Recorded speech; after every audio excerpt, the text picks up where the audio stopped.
Israel shells Hamas observation post in Gaza Strip.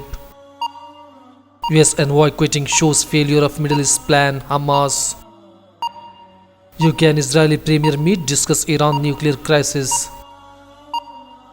Turkey to initiate Syria safe zone by end September.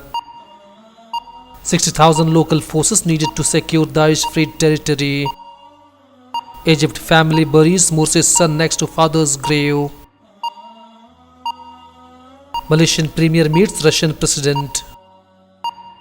Niqab seeks return in Sri Lanka amid fears and uncertainty.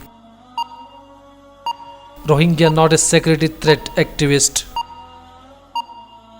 Afghanistan over 150 killed at fighting flares up. Pakistan Premier and Army Chief visits Kashmir border. Modi addresses India after moon landing fails.